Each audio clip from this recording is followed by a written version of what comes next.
আসসালামু আলাইকুম প্রিয় দর্শক। আমরা এখন আছি ইসলামী বিশ্ববিদ্যালয় কুষ্টিয়ার একেবারে পশ্চিম এরিয়ার এবং পশ্চিম উত্তর কর্নারে। এখানে আপনারা প্রথমেই দেখতে পাচ্ছেন ইসলামী বিশ্ববিদ্যালয়ের ওয়াচ টাওয়ার এবং এর পাশেই আছে ইসলামী বিশ্ববিদ্যালয়ের অন্যতম সৌন্দর্যতম স্থান মফিজ লেক। এখন আমি আপনাদেরকে মফিজ লেকটি ঘুরিয়ে দেখাবো। তো আমি এই কর্নার থেকে সামনের দিকে যাব এবং আপনারা আমাদের সাথেই থাকবেন আশা করি। তো এখন দেখতে পাচ্ছেন এখানে মফিজ লেকে কিছু কিছু ছেলেরা মাছ ধরছে। অবশ্য এখানে মাছ ধরাটা বৈধ নয়। ইসলামী বিশ্ববিদ্যালয়ের অন্যতম প্রধান সমস্যা হচ্ছে যে বহিরাগতদের আগমন। সেই বিষয়টা এখানে আর কি দেখতে পাচ্ছেন আপনারা। এই যারা এখানে মাছ ধরছে অনেকেই বহিরাগত। তো সাথে সাথে আমরা চলছি ইসলামী বিশ্ববিদ্যালয়ের মফিজ লেকের প্রধান আকর্ষণ, আমরা বলতে পারি হাতের ঝিল। ইসলামী বিশ্ববিদ্যালয়ের মিনি হাতের ঝিল। এখানে যে ছোট্ট সেতুটা আছে এটা ওই যে দেখতে পাচ্ছেন, আমরা ওটাকে দেখাবো ইনশাল্লাহ।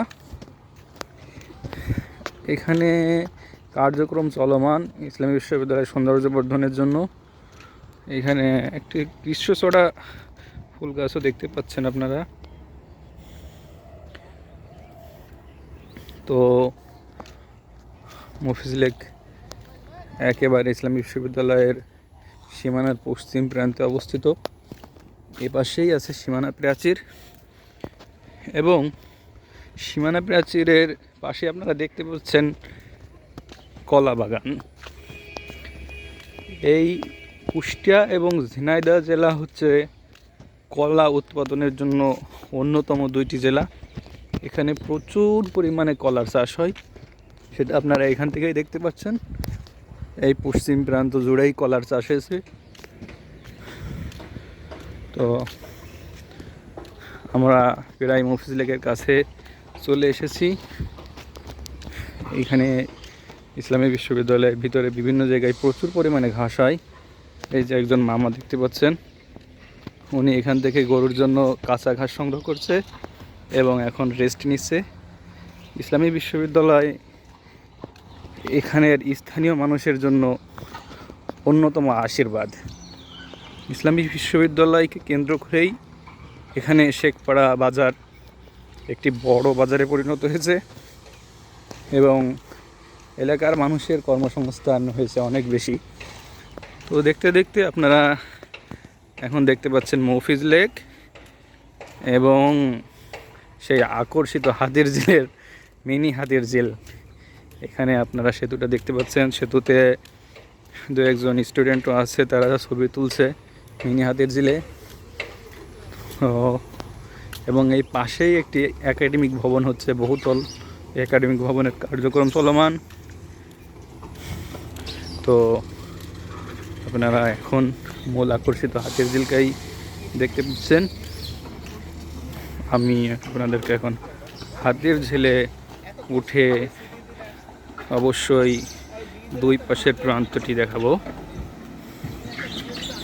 আপনারা দেখতে পাচ্ছেন হাতির ঝিল এবং এখান থেকে দেখবেন উত্তর প্রান্ত, আমি যে দিক থেকে হেঁটে আসলাম এটা, এবং এখন আপনাদেরকে দেখাবো দক্ষিণ প্রান্ত। এই যে এদিক থেকেই ইসলামী বিশ্ববিদ্যালয়ের সীমানা প্রাচীর বেয়ে, দক্ষিণের সীমানা প্রাচীর বেয়ে ওইদিকে চলে গেছে এবং এখানে ছাত্রদের বসার জন্য কিছু জায়গা তৈরি করা হয়েছে। তো আমি ভিডিও লম্বা হয়ে যাওয়ার কারণে দক্ষিণ প্রান্তে আর এগিয়ে যাব না। এখান থেকে আজকে ইসলামী বিশ্ববিদ্যালয়ের মফিজ লেকের উপস্থাপনা আপনাদের থেকে শেষ করছি এবং হাতির ঝিলের যেই মিনি হাতির ঝিল, এটাকে আমি দক্ষিণ দিক থেকে আরেকবার এক্সপ্লোর করে শেষ করতে যাচ্ছি।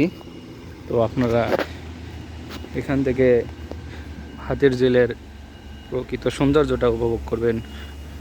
এবং আপনাদেরকে আমার সাথে থেকে ভিডিওটি সম্পূর্ণ দেখার জন্য ধন্যবাদ জানাচ্ছি। আসসালামু আলাইকুম রহমতুল্লাহ।